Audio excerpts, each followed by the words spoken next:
Yes, ma'am. A case Yes, on the Gordon case, Palani Gowden. Lani Gordon. Yeah. Rani Gowdan versus Ramakrishna. So have you read it? In brief, Yes, ma'am. ma'am. Okay, good. That's a good sign that you have read it. So tell me, what are the facts? Uh, Wait, ma'am. Let me.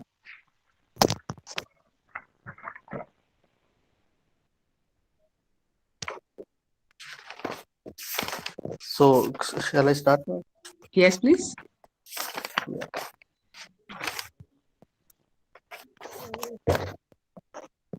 The facts was, ma'am, first of all, what happens is that the accused struck his wife with the plowshare Mm-hmm. and he gave him a blow. So the victim, that is the lady, she tells one of his friends in the state to tell his father who lives nearby only. So his father sends his son-in-law, his son to the her house, and when they reach there, they see that she was hanged, and what actually happens is that she wasn't dead because of the blow. So the husband or the accused hangs her in the house, so to prove it as a suicide, Mm-hmm. to show that she has done a suicide. Mm-hmm. And he proves this also by taking two persons along with him, who he says that when I came back to home, so gate was closed. So he then enters and see that she was hanging. So he tries to make the case a suicide case instead of murder. Mm-hmm. Yeah. Only brief read, ma'am, not in detail. The brief facts that to be told are: the husband hit his wife with a plowshare. She fell down and became unconscious, and he thought she is dead. So, in order to misguide the police that it was a case, he thought it I'll be charged for murder. So, in order to change the evidence, he hanged the body. So, what he believed to be the dead. But the postmortem report showed that, in fact, she had not suffered serious injury with the plowshare. She did not die because of that injury. She died because of the hanging. So, in these circumstances, he is charged with murder. The question is that can he be held liable for murder?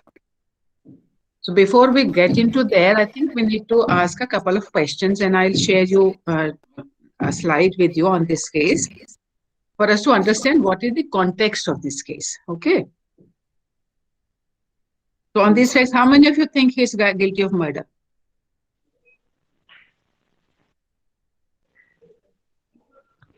Anyone who thinks he is guilty of murder? Yes, ma'am. Yes, ma'am. Okay. And anyone who thinks he is not guilty of murder? Yes, ma'am. We have difference of opinion. And this is truth for the case also. There is a difference of opinion among the judges themselves. It's a decision given by majority in this case. Two judges say it is not a case of murder. One says it is a case of murder. And we need to find out why the one who is saying it is murder says so, and why the others who are saying it's not murder say so. So we need to look at, and today we are not going to look at whether it is murder or not. Okay, we are not going to look into the distinction. You have heard two words: culpable homicide and murder. This you have read. I'm quite sure in your entrance you must have looked at these two words somewhere. Both of them are punishable. The definition of the offenses are given in section 299 and 300. 299 defines what is culpable homicide. 300 defines what is murder. The punishment for these offenses are given under section 302 and 304. 302 punishment for murder and 304 punishment for culpable homicide. So today we are not going to spend any energies on understanding what is the difference. What we are going to spend our energies is that this section reads whoever, I'll show you the section. So what we started with, no, this is just a brief recap of what we have already discussed about, that it is required that there should be mens rea and there should be actus reus. In mens rea, we learned that there is difference between volition, intention, knowledge we have not spent much time, but we'll come to, and motive.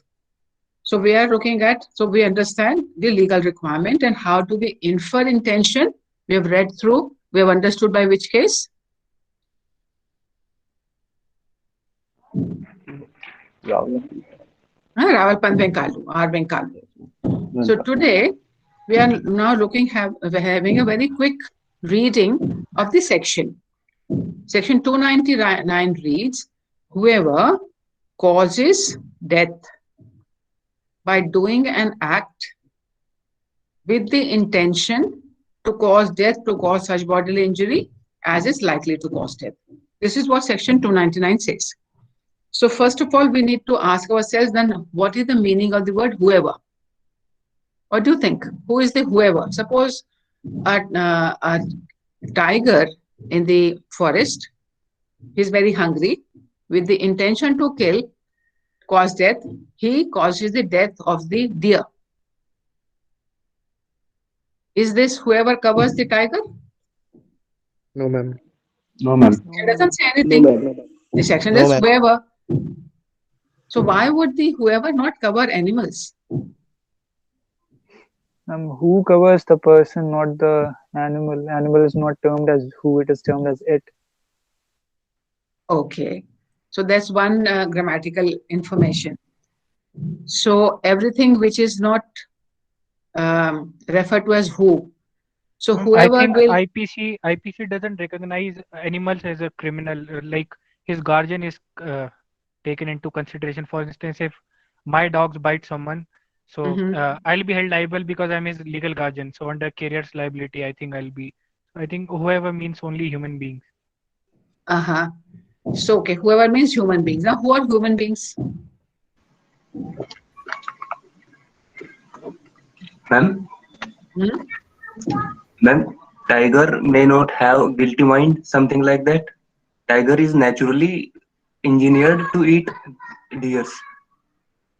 So And that's then, no. So then does it mean that when I kill a goat, I, a human being, kill a goat with the intention to eat? I'm not naturally made to eat goat, but now I do. Ma'am, who Will I will be say held that you liable are for murder? ma'am, who will say that you are not naturally engineered to kill that goat? Because I cannot kill the goat with my hands. Ma'am, any person maybe who can be sued and who can sue others. But that's a legal definition. No? All these information, no, you are correct that of course it applies only to human beings. But, and the IPC is all about regulating the conduct of the human beings against human beings. Whoever is Killing able animals, to being punished. That's why. killing animals which are not endangered is not a crime if you are eating it for food, because everyone does it. No. Ma'am, We were human not beings' onto the question concept with is the crime that or not. they The question understand is, the other side people no, are the human question, beings. my response has come in response to the statement that tigers are naturally endowed with the capacity to kill, and they have to kill in order to eat. So if that is our criteria to say that tiger cannot be held liable because this is the nature of the tiger. So a human claw, we do not have claws, we do not have teeth enough for us to kill a deer with our bare hands. So if that was the criteria, then human beings are not naturally inclined to do that. Human beings have developed technology, has developed weapons in order to kill. But the tiger has not developed anything. It is all God-given. So in that sense, humans and Ma'am, tigers are different in the sense of that whether we can say human beings are ordained to kill others. They're not ordained to. We do is a different thing. We do kill other species is a different thing. But by that logic, we cannot say that. For the sake of We are not onto that. We are not on the vegetarian meat eater. We are only the question of what does whoever include. So we said human beings. Now my question is that whether a child of 6 years is a human being or not. Yes. Yes. Yes, ma'am. So whether the child, no, so when it says whoever causes death with intention, whether a child of 6 can be held liable under this if no, he picks up the father's gun, licensed gun of the father, and shoots No, another ma'am, not person. liable. He has Ma'am, been they saying doesn't in, have the, that. in his ma'am. cartoons, in his No, ma'am. cartoons. So, but the section doesn't say Ma'am, anything, no? Ma'am, we have another law for that. Dolly income Really? tax. Depends on conscience of that guy. Dolly. Right. The Ma'am, maybe person who is should able not to like attend judge the maturity level. consequences Ma'am, of that? who has Know the one. Okay. So this I'll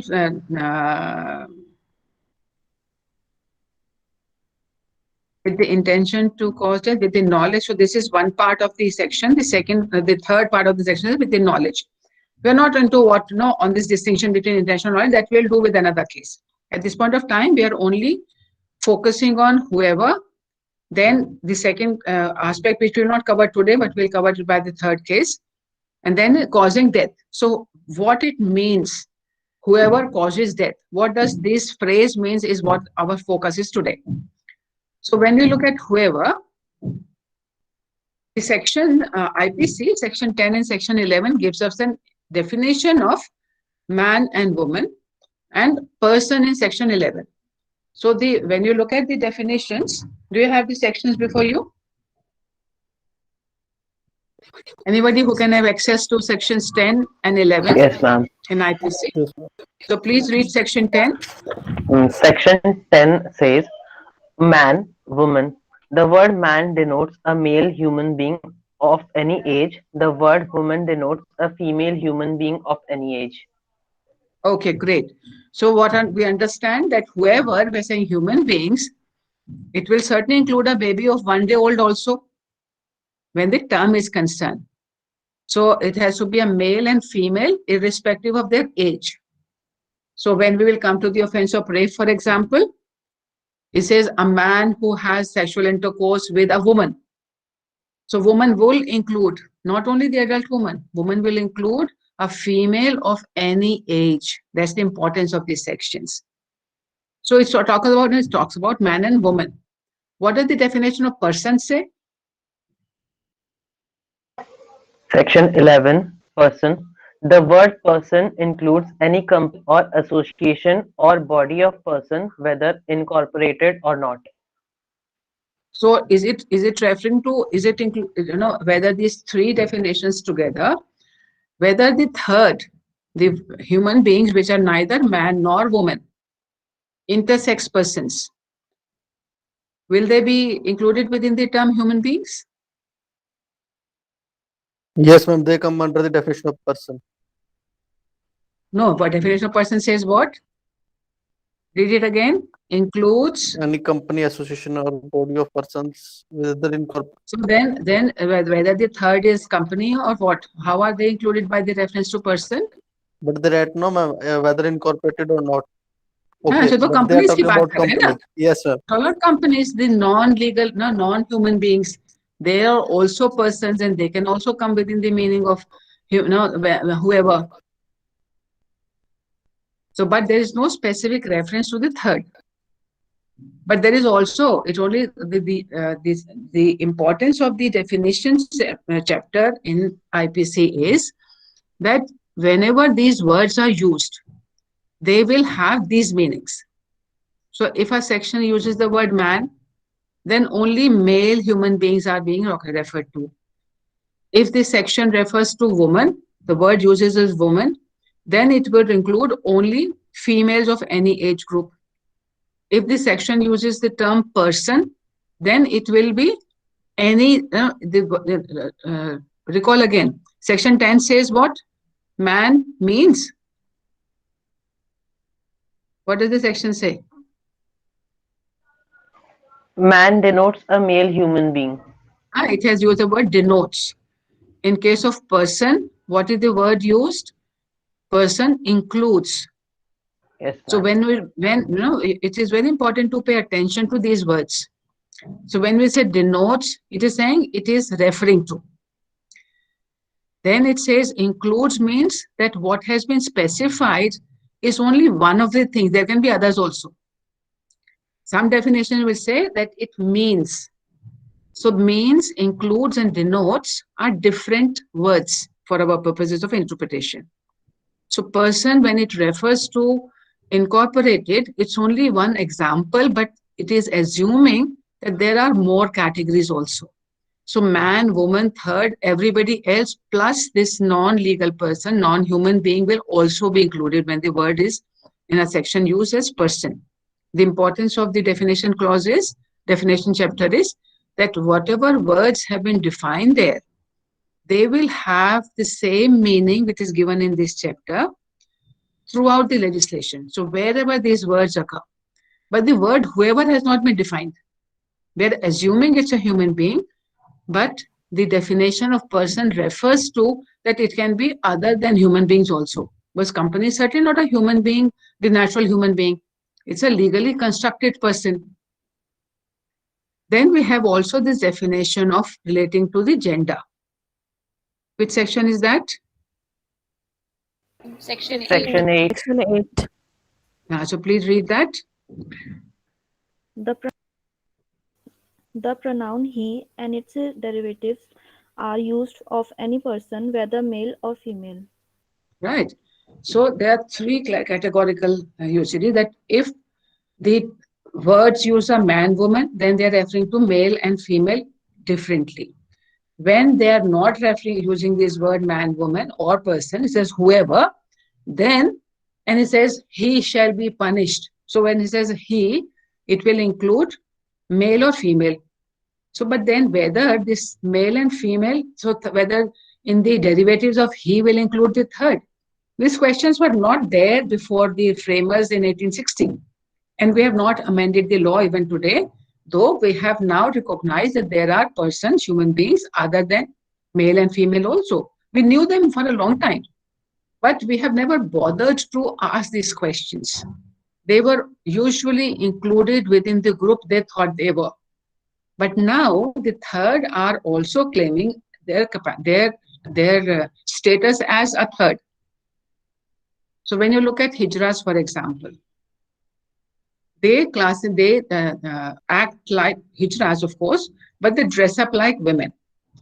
So they would want to be treated within the category of females. But if a hijra chooses to be a male, that will be as male. When they're arrested, now where do you keep them? Where do you keep the hijras? Which toilet they should use? These are all the questions there, but nobody seriously took them in. They were left to decide on their own. But now these questions have become very important, that when we're talking about human beings, and this section says man, woman, so in case of rape, for example, if a person who is neither man or woman rapes another person or is raped, sexually violated, whether the rape section will apply or not. So it has opened up new arenas of questioning, and we'll come to that.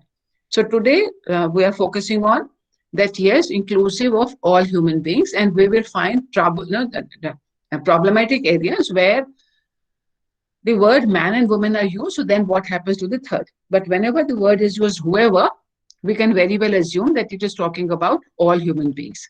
Then the question comes up, the children. So we have the scheme of the legislation is that we have a definition chapter, then we have a journal exception section. So journal exceptions, and then in the legislation later on we find that there are certain exceptions included within the section itself. So there are exceptions to section 300 given in section 300. But the chapter 4 gives certain exceptions which applies across board. So you were right when you said that unless a person is capable of having a mens rea, having the guilty mind, having the foresight, can reasonably foresee what they're doing, those people are within the term whoever and not others. And that's correct, because this section does make, this chapter does make two exceptions in section 82, 83, section 84. Section 82 and 83 is dealing with 82 is dealing with children below the age of 7. 82 deals with children above 7 but below 12. And it lays down for the children below 7 that this child is presumed, children below years of 7 are presumed not to have the capacity. Section 7, who will read? Section 82, can someone read?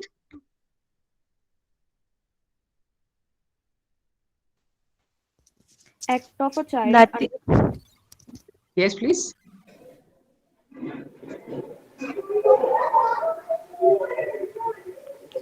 Act of a child under 7 years of age. Nothing is an offense which is done by a child under 7 years of age. Yeah, it lays down what we call as the defense of doli incapex, the presumption of doli incapex. The child below 7 are presumed not to have the mental capacity to entertain guilty mind. It's an irrebuttable presumption. From 7 up to section to age of 12, it is presumed that the child have the, but it can be proved otherwise. So this exception is not specifically mentioned in section 299, which merely says whoever. So if whoever is meaning human beings, then this child is also being a human being would have been included. But because the exception specifically says that nothing is done by a child below the age of 7, which means that it will mean that the phrase whoever in our section will mean whoever who is not a child below the age of 7. It is not written there, but by virtue of the scheme of the legislation, we will read this exception in section 300 also, in every section. So whenever it is says whoever does this will be guilty of this, we are automatically saying this whoever does not include persons referred to in section 82, 83, and 84. 83 in this circumstance is mentioned, so exception can be there. 84 is talking about persons who are not having the capacity due to insanity to know the nature of the act, whether it's right or wrong, or that it is contrary to law. We'll read those exceptions again. But we are only today focusing on the word, usage of the word whoever, and you will have to remember this, that in all cases, whenever you will read the word whoever, you will automatically read the exceptions in it. These exceptions are not repeated in every section, but they have to be read in every section. So that's the importance of the scheme of the legislation. So whoever, now we are clear. Then we say causes. When do we say that I have caused this effect? So I give poison to somebody. So when I give poison to somebody, this person dies because he stops breathing as the poison mixes in his blood. So whether it is the effect of the poison which has caused the death, whether I have caused the death, and the example I gave you from another judgment, another case where I gave poisoned halwa to one person and he passed it on to the other. So there has to be a cause and effect relation. The other example I've been giving you, that I've been praying every day that no, let my enemy die, let my enemy die. And one day when I was driving, this fellow came under my action, under my wheels and died. So I have caused the death, but I have not caused it intentionally at that point of time. If suppose he came under my vehicle, somebody came under my vehicle, I rushed that person to the hospital, he died there because the doctors did not provide him services within time, or they provided him wrong treatment. Then who has caused the death? Have I caused the death or somebody else has caused the death? So when we talk about liability for an offense, we're very categorically saying that that person who has caused the death will be liable. And we'll return to this again, cause-effect question again in another case. So today we need to go further than this.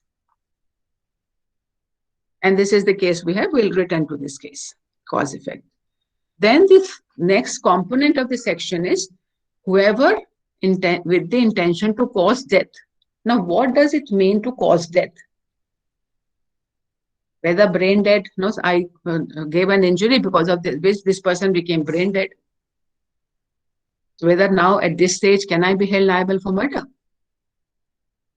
And if somebody is brain dead, then this person's organs can be gifted. So whether the brain dead is dead for the purposes of murder or not? What do you think? No. Why not?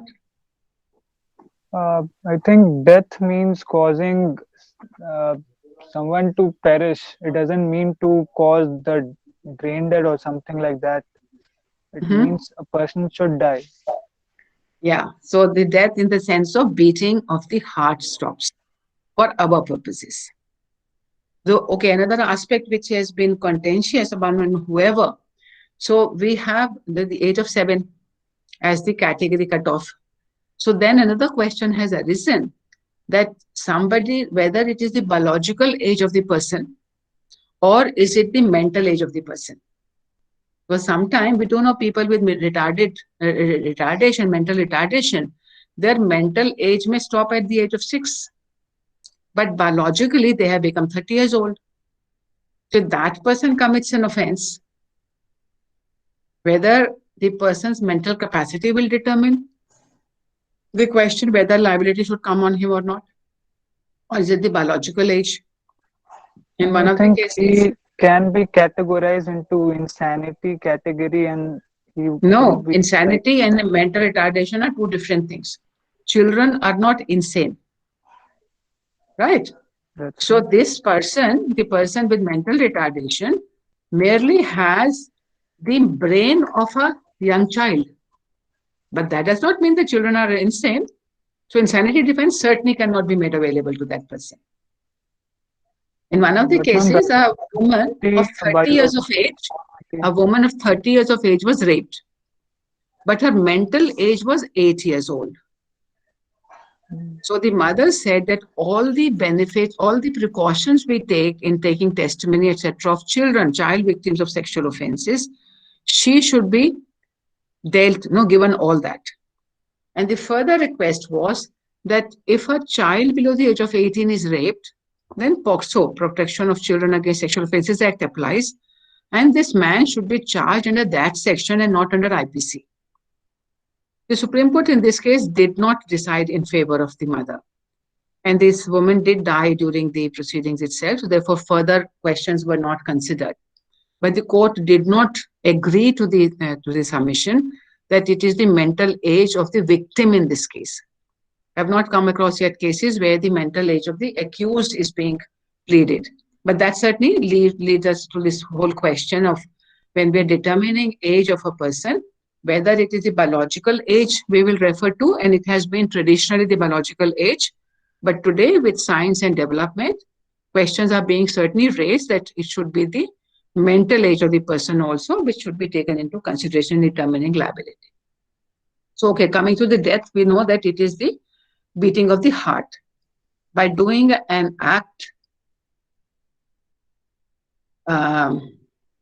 when the word is used, an act, we have another section, section 9. Section 9, somebody read, please. This is only all your English grammar is going to fail now. An act, this is a singular category, but it includes plural and vice versa. Please read section 9. Number, unless the contrary appears from the context, words importing the singular number include the plural number, and the words importing the plural number include the singular number. Right, so this is another principle we have to remember. So suppose somebody kept a person in his custody and did not give him food or water to drink for a number of days. Cumulative result of this whole series of starvation led to his death. So it is not an act, it is a series of acts. Every single day he was denied food, or he was given small dose of poison, which ultimately resulted in death. So there's a series of acts. That's also included when it says whoever with the intention to cause death by doing an act. So an act includes series of acts. It also, when we say act, it means I'm doing something. In the example where he did not give food, so the section says it also includes illegal omissions, section 32. So if you, a certain illegal omission will be where you have a legal obligation. So if I'm in the custody of the police, they have a legal obligation to provide for my food. If I have a child in my house, as a parent, I have a legal obligation to look after that child. So if you see somebody drowning in a river and you do not do anything, you know how to swim, but you do not save that person. Is that illegal omission? Not at all. But if you are the lifeguard at the pool and you find somebody drowning and you do nothing, illegal omission. Yes, So when you say see by doing an act, so even when you do not do an act, that's also included. So we have to understand, we have to keep track of these meanings when we interpret the word. So it is not necessary that you must do something, even when you do not do something, when you were supposed to do something. That's also included within this definition. Single act or series of acts. Ma'am, in a case where, for example, like you said, that I saw a person who's injured on the road or someone is drowning, and I do not help that person, will I also be held liable for an omission of act or something towards that effect? No, it's omission, but it is not illegal omission. If you are the person on duty to do this and you don't do that, if you have a legal obligation to do it and you do not do it. In Germany, it is seeing somebody injured and not stopping and helping is cognizable offense. So different countries have made those, but in India we still haven't done that. All right. Thank you. So it's because when we say offenses, it's always offense is a category which has been declared to be an offense by the state. So it will be very abhorring for me personally speaking if I find that somebody is not helping when the other person is dying, but this person is doing nothing illegal. He might be doing completely immoral activity. So somewhere the emphasis on the word act definition is on the illegal omission. So A intending to kill B, this is an example and let's see what we come to. A intending to kill B was driving towards B's house. On the way, A accidentally ran over somebody. So focus, he wanted to kill B and he was going for that purpose. And on the way, he ran over somebody. The person dead in the accident was B. So can we say that A has killed B with the intention of causing death of B? No, ma'am. He don't have the intention. No, ma'am. So the relationship is not there between the intention and the act. The act was also mine, but this was not an intentional act. So one has to establish that the result the result should come because of my act which has been done with the intention of doing that act. And intention means I could reasonably foresee the consequence and I desire that consequence. Right? What we So call then- this act? Okay. Sorry? Okay. I'm asking what we call this act. What was the question? What we No, call no, no, this wait. act, ma'am? Accident? Yes. Culpable homicide. No, Considered it's not an act. accident. It's just accident is saying I've got no intention because suppose you are in fact, one day it did happen.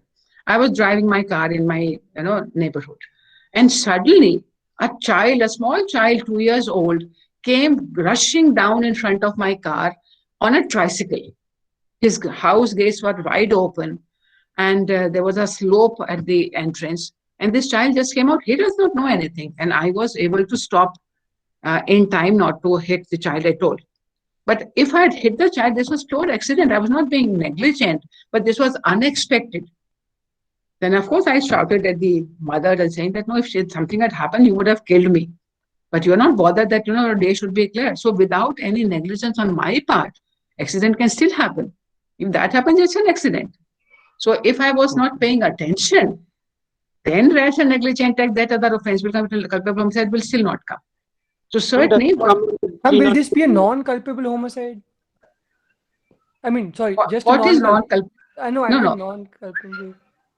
Let's not bother today about culpable homicide murder. That we are not bothering today. We are today focusing on intent, the relationship between the act and the intention. So in this one, we are saying very categorically that it was accidentally that somebody was robbed, though my intention was to kill the same person. But when that happened, it was neither intentional, nor I knew that this is the same person I want to kill. Ma'am, So do the above therefore, illustration come under 304A? we do not know because it says accidentally.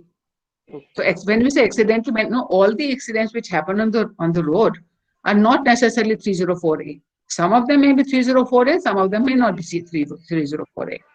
Without any negligence on the part of the driver, without any reckless act on the part of the driver, if some accident happen, it happens. Suppose I had got my car serviced yesterday. I was driving very carefully, but suddenly my car brake failed and I ran into somebody. It is an accident without any negligence on my part. I was not driving rashly also. And this person suddenly came in front of my eyes, but when I put the brake, I just could not do it because the brakes failed. So not 304. Okay, now coming to Palani Downton. So we have a scenario where with the intention, he does the act. What is the act he intended? He hit the deceased person and caused hurt. Then the second act he did was hang the wife. So there are a series of acts. But whom he hanged actually was alive, but he thought she was dead. So objectively speaking, when you look at the outside, when you look at the postmortem, which is kind of looking at objectively, they realized that she was still alive. But this person genuinely believed that she was dead. So the second act he did was with a different motive. It was an intentional act, but the intention in the second act was not to kill the wife, because in his knowledge, the wife was already dead. So what he was hanging was a dead body. And what was the purpose of the dead body? What was the motive? The motive was to create false evidence. So when we look at the definition, which says whoever with the intention of causing death does an act which causes death. So, and we have read that act include acts. He has done 2 acts. But he's saying I had different intention at 2 different points. At the first point, certainly I was in anger and I hit. But yes, I hit knowingly. In the second one, I have intentionally hung the dead body. My motive was such and such.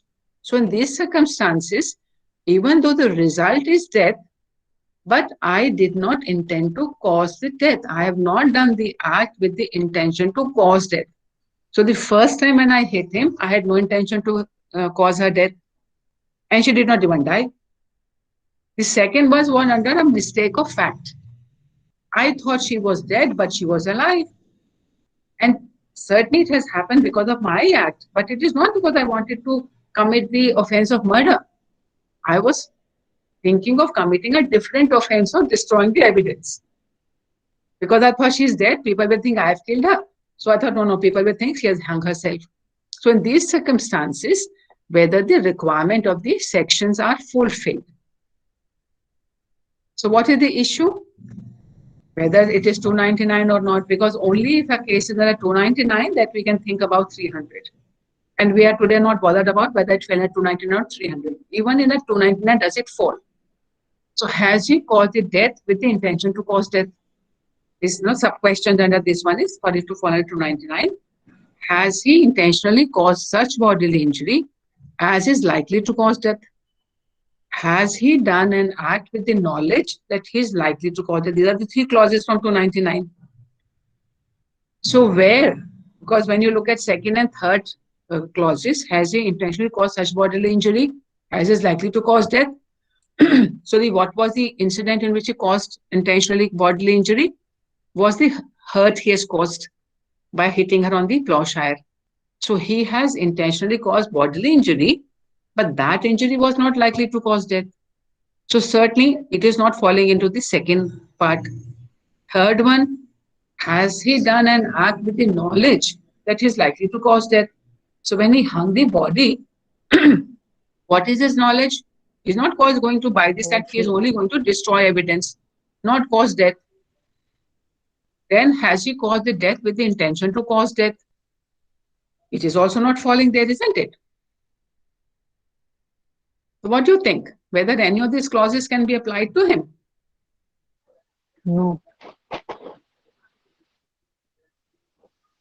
Ma'am, but in third case where he is like matlab, when he hangs the body, so he might be thinking that if there is somewhat, he might be confused that she is dead or not.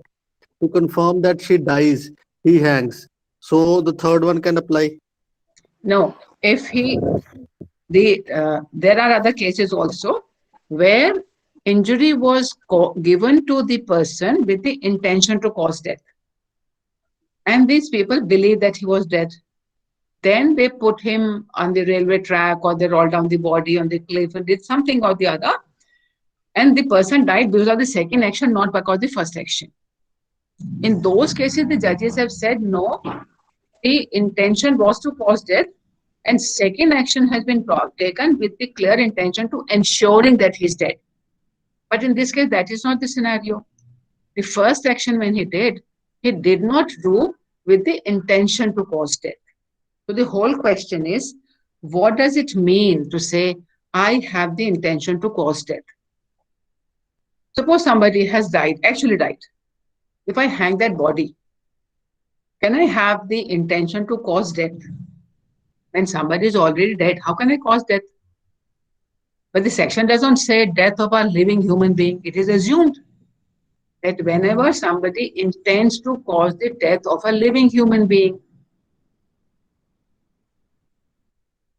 So one thing they say, so one argument by the prosecution has been that, okay, so now the prosecution is saying there are two persons. Assume there are two persons actually. One person, the wife. The other is this other person whom he thought was dead wife, but actually is a living being. So he thought that he is not killing the dead wife, but he is actually killing a living human being. And section 301 says, if A had the intention to kill B, but kill C, he will be liable for the same liability as would have been if he had killed B only. Is that okay? He thought that B, the wife, was dead, but C, the human being there in the body of the wife, was still alive. So that was one argument. Second one was that knowledge of the accused is immaterial, excepting in section 79. So what does 79 talks about? In good faith, in good faith. Something. Read. Ma'am, I don't have direct faith. Yeah, so I've told you everybody should have access, whether you take hard copy, soft copy. Yes.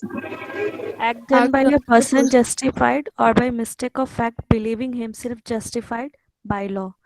Nothing is an offense which is done by any person who is justified by law, or who by reason of a mistake of fact and not by reason of a mistake of law in good faith believes himself to be justified by law in doing it. So there is a section which defines good faith. Look at the definition chapter. Look at the definition of good faith.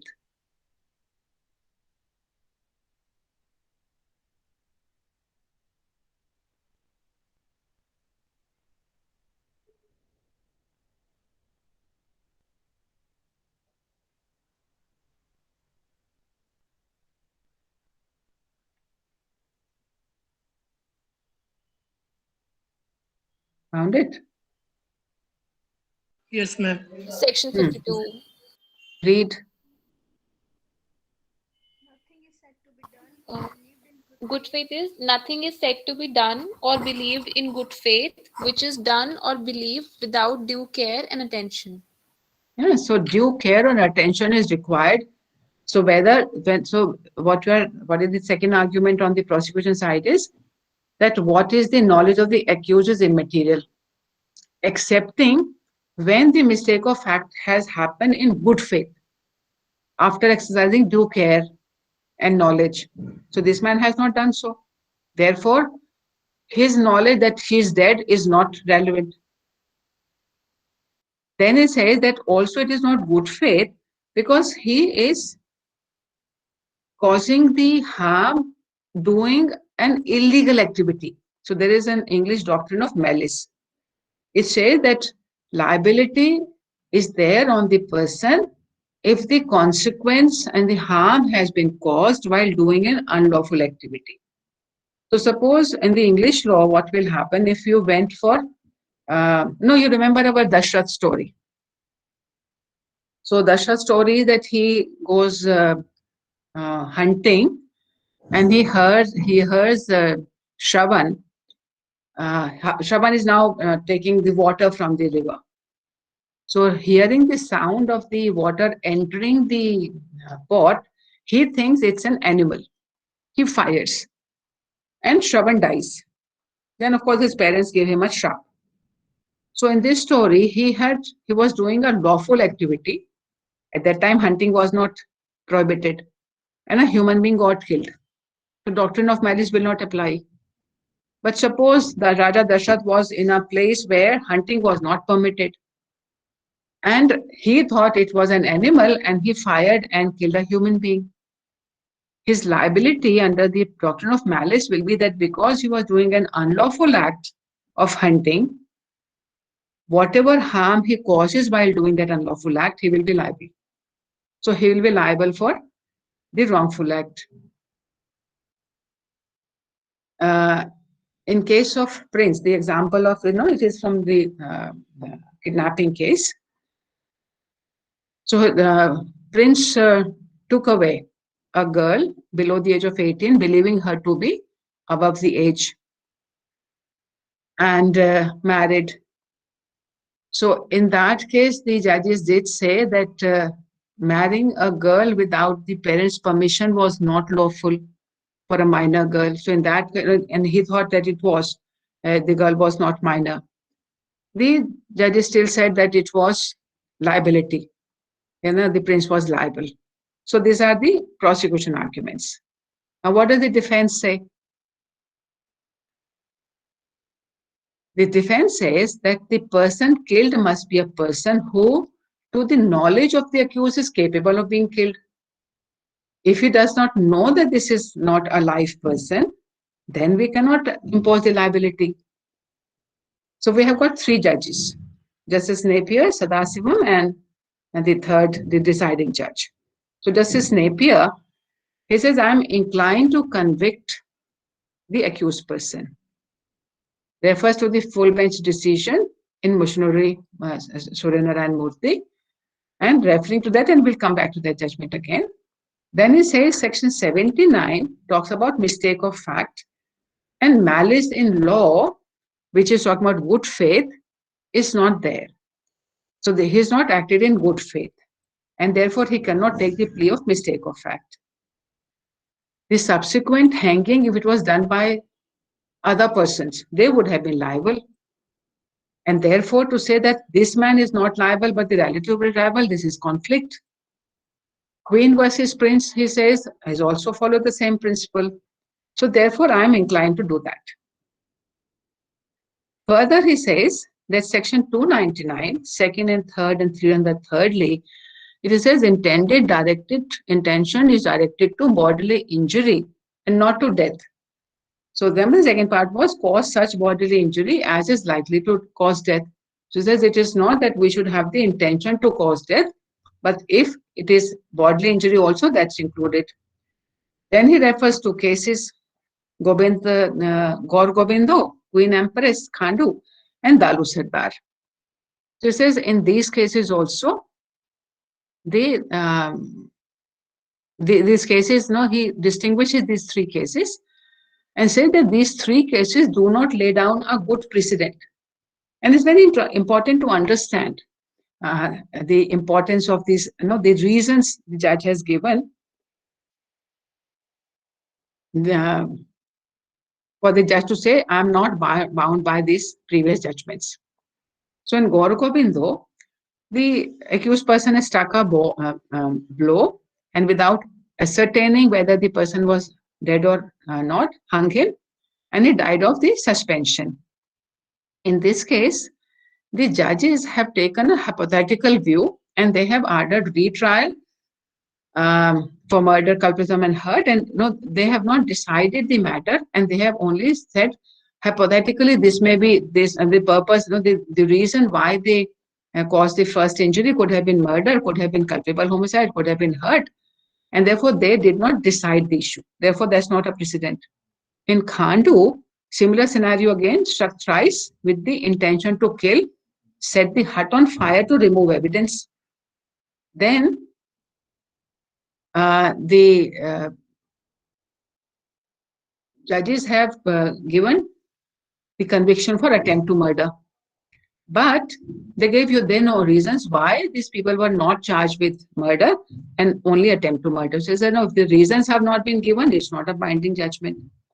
In Dalu Sardar, similar, kicked the wife below novel, hung the body, and he was acquitted. The judge says they have not considered the language of the section. So you cannot decide by analyzing the section, and therefore I think this person needs to be convicted. The other judge, Sadashiv Iyer, he says, no, I acquit. And he says, the Queen versus Prince was not decided by common law, but by the reference to the statutory language of the law. Therefore, that does not help us in deciding what should be done in this case. When the word are used, whoever causes bodily injury, the bodily injury has to be caused to a living person. So if there is a corpse and you put a knife into that person, that is not bodily injury. No? That will not, it is assumed, even though the words are not there in this section, that it should be causing bodily injury. It is assumed the words have to be to a living human body.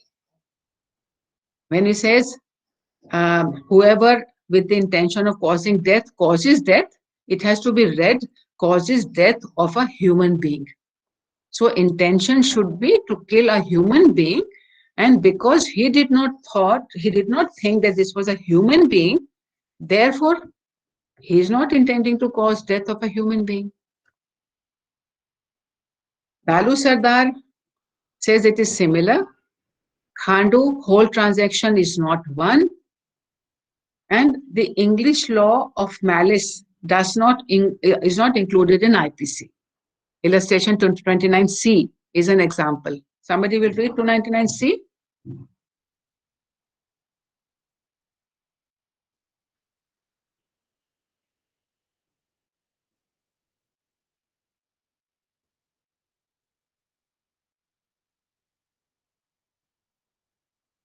Anyone reading? A, by shooting at a fowl with intent to kill and steal it, kills B, who is behind a bush, A not knowing that he was there.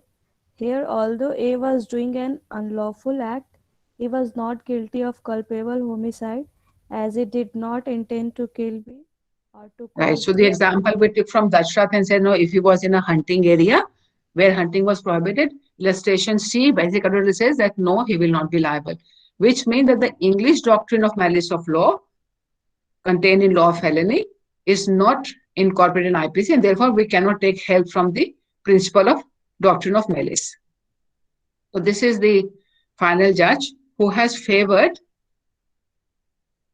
Sadashiv Iyer, acquittal. So Wallace, Chief Justice, with the reasons, IPC defines precisely the offense. Causing death has to be of a human being or to the knowledge of the accused, resulting in ending life. So what they have done here is they have looked at the subjective knowledge of the accused. Can put an end to something only if it exists, and he does not believe it exists. Intention has to be judged not by objective knowledge, but by subjective knowledge. What he's supposed to be the circumstance. You will find, and we will find in the course of our conversations in subsequent classes, that the judges actually have not followed the subjective knowledge test always. So this is a tool in the hands of the judges and the lawyers to determine when to argue, saying, no, the judgment should come by reference to the subjective knowledge, and when we will say, no, it should be objective. So certainly if you are the prosecution in this case, you will say, you must go by the objective knowledge. If you are the defense, you will say, no, you must go by the subjective knowledge. So this is a tool which the judges and the lawyers use for making an argument. In this case, the majority of 2-1 have chosen the test of subjective knowledge of the accused person to determine whether Subjective liability and will come or not. objective knowledge. Sorry? What are subjective and objective knowledge? Subjective knowledge is what I, as the accused person, believe. And what the medical report says, because they do not have an interest, no? They are applying their scientific, so their knowledge is objective as a third party. So subjective knowledge is of the person who is doing the act. What does he know and what does he believe? So in this case, he believed that the woman was dead. So that is the subjective knowledge of the accused. The objective knowledge provided by the doctors was that no, she was still alive. The judges said, no, we will look at intention of this person by reference to the knowledge he had. So his knowledge was at that point of time that this woman is dead. So applying that principle, we cannot impose the liability on this man. What we will not do today, do not have time, we'll do it later on. The subsequent cases which has followed. So this judgment is of 19, which year is the judgment?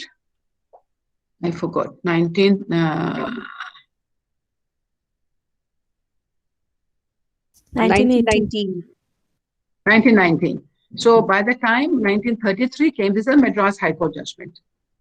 So by the time we come to 1933, this is the second case in the series. There are a number of cases after Palani Gowden. But Palani Gowden is important to understand the controversy itself. So Kalyappa Gowden, 1933, the same High Court, similar facts were there that unconscious body was put on the railway track, believing her to be dead. And the High Court said this is liability for murder. So in case of Palani Gowden, the judges said no, the liability will be only of hurt and destruction of evidence. Liability will not be anything more. But in Kalyappa Gowden, we found it has changed. And there are other series of cases also after this. So we'll look at them tomorrow. Tomorrow is our, what is the listed topic? Listed topic for tomorrow is Suryanarayan Murthy. So I think we'll have to take it over. So tomorrow we'll do the leftover from here. We'll start with Suryanarayan Murthy tomorrow. And on Monday again, we will follow up with that. So our tutorial class will take care of these two cases and along with the following one. So please mark your attendance. Any questions, etc., you can ask tomorrow, because I think today we have already exceeded 7 minutes from our class. Do you have another class? Yes, ma'am. Yes, ma'am. So you better go. You better go. We'll continue with this conversation tomorrow. Ma'am, how to communicate to you in case we have more further doubts? We'll be meeting tomorrow, na? Ma'am class बड़ी जल्दी खत्म हो जाती है और ना और doubts काफी रहते हैं मैम। नहीं देखो, इसलिए हमने वो रखा ना, मंडे की क्लास आपकी ट्यूटोरियल क्लास में हमने कोई शेड्यूल नहीं रखा है. You can ask all your questions. Okay ma'am, fine then. Can we email you if you have any particular problem? You know, it's always better to raise it in the class, because other people may also have the same doubt, but they do not have the courage to ask. So a lot of things get clarified in the class if you raise it in the class. You can always write to me, but I prefer to answer in the public so that other people also who may have the same doubts will also find the answer. Yes, ma'am. You can put it in the dashboard in any case. You can put the question in dashboard. Somebody else may also want to reply, only not me.